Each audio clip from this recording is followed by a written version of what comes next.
Imagine this, a sprawling mansion in the heart of Windsor Great Park, an estate so luxurious it could rival any Hollywood mansion. But here's the twist. It's not just about the house. It's about the royal power play, the unspoken battle of who wins in the world of British monarchy and Hollywood royalty.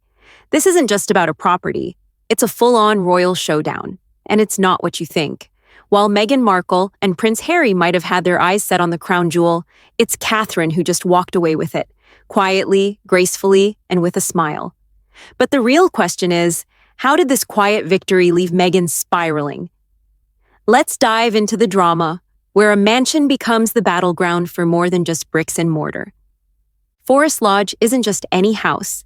It's a sprawling 16-acre estate nestled in the prestigious Windsor Great Park, complete with lakes, tennis courts, rose gardens, and enough privacy to make any celebrity green with envy.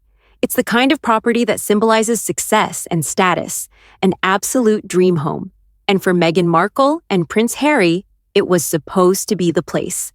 Long before their royal exit, rumors swirled that the couple had their eyes set on this grand mansion.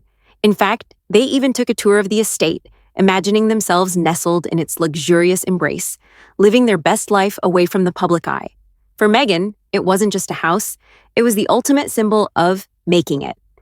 But fast forward to today, and it's not Meghan and Harry who are calling Forest Lodge home, it's William and Catherine. With no fanfare, no press releases, and no drama, the Prince and Princess of Wales quietly moved in.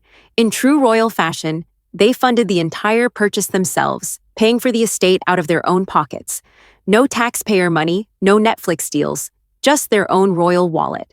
And while this smooth, graceful move didn't generate the same kind of media frenzy Meghan and Harry's actions often do, the quiet elegance of it all sent shockwaves behind the scenes.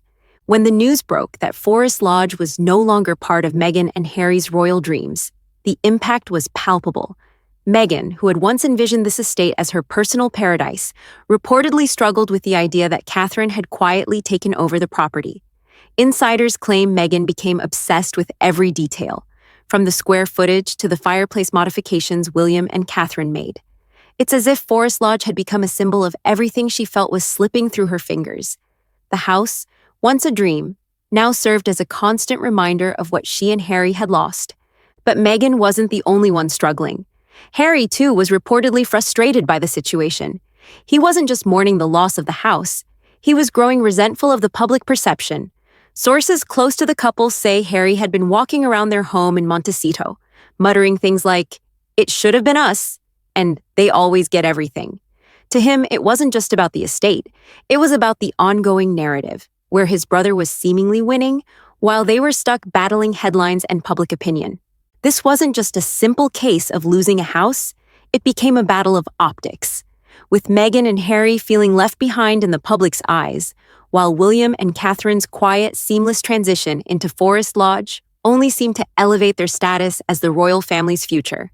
While Meghan's struggles played out in the media, Catherine's handling of the Forest Lodge situation couldn't have been more different. She didn't need to flaunt her new home or engage in any public displays of drama. In fact, it was her very silence that became her greatest strength. Catherine quietly moved into Forest Lodge with William, making minimal noise about it. No interviews, no leaks to the press, just a graceful, understated renovation. This approach didn't go unnoticed. In fact, it worked in her favor. While Meghan's every move seemed to generate media frenzy, Catherine's calm, dignified actions painted her as the picture of royal poise. Instead of stirring the pot with passive-aggressive remarks or using her home to make a public statement, Catherine focused on what she does best: family, service, and quietly fulfilling her royal duties. As a result, she gained the public's admiration. Her approval ratings soared, and the royal family's image as a stable, forward-moving institution only became stronger. Catherine's effortless elegance became the gold standard for what modern monarchy should look like. There were no tantrums, no dramas, just a peaceful, poised woman building a home for her family, and the public loved her for it. In a world where drama often gets attention, Catherine's silence became the loudest statement of all. Behind closed doors, Meghan's frustration with Forest Lodge's quiet success began to take root. While Catherine remained a picture of calm, Meghan was reportedly consumed by envy, feeling as though she had lost the battle for royal stature. Forest Lodge wasn't just a house to her. It had represented a dream, a symbol of everything she hoped to achieve as part of the royal family. Now, it was Catherine who had what she once thought was meant for her. Sources close to Meghan say that this resentment started to manifest in private moments of comparison, as she obsessed over every detail of Forest Lodge, from the acres of land to the luxurious upgrades Catherine made. It wasn't just casual curiosity, it reportedly became an all-consuming obsession, one that Meghan couldn't shake. The more updates she saw from Windsor, the deeper she would spiral into a comparison game, constantly evaluating her Montecito mansion against Catherine's new, iconic estate. But it didn't stop there. Meghan, ever the strategist, wasn't just sulking in private. Allegedly, she began brainstorming ways to turn her frustration into something productive. There were whispers that she was considering new content ideas for Netflix, with concepts revolving around real estate rivalries and royal home comparisons. She was reportedly working on pitches for a docuseries centered around the struggle between palaces and mansions, possibly even focusing on How I Almost Became the Queen of Windsor, or The Royal Home That Got Away. Meghan, ever the narrative maker, seemed ready to use this private battle as a way to launch a new public story, a way to reframe the narrative in her favor. The idea? To flip the story and make herself the voice of modern royalty, while subtly throwing shade at the traditional path, embodied by Catherine and Forest Lodge. The real question is, can this narrative shift work? With the public still watching, and Catherine's understated elegance resonating more than ever, Meghan's attempts to rewrite the story may be met with resistance. But behind the scenes, it's clear that the pressure of competition, whether real or imagined, is pushing Meghan to create a new narrative, one that will help her reclaim what she feels was lost. The true battle in the public eye isn't about Forest Lodge anymore. It's about what the house represents, and the stark contrast between Catherine's quiet grace and Meghan's increasingly loud, desperate moves. Catherine has maintained an air of elegance, making no waves, no public statements, and certainly no dramatic media leaks. In a world where the loudest voices often capture the attention, Catherine's silence has proven to be the most powerful move of all. By simply living her life, moving into Forest Lodge with dignity, embracing family life, and focusing on her royal duties, Catherine has effortlessly won the approval of the public. The new home isn't about flaunting wealth or status. It's about choosing a life of purpose, doing the work, and letting her actions speak for themselves. Forest Lodge has become the perfect backdrop for this new chapter, with no need for controversy or attention-seeking antics. The public, it seems, admires this subtle, almost regal way of living, and the silence surrounding her has only amplified her quiet power. On the other hand, Meghan's strategy couldn't be more different.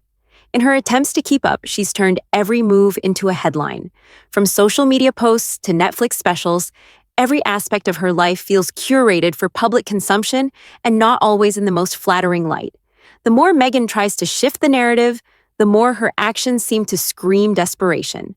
From pitching docuseries ideas that center on her past to making passive-aggressive remarks about the royals, Meghan's quest for relevance has become noisy and disruptive.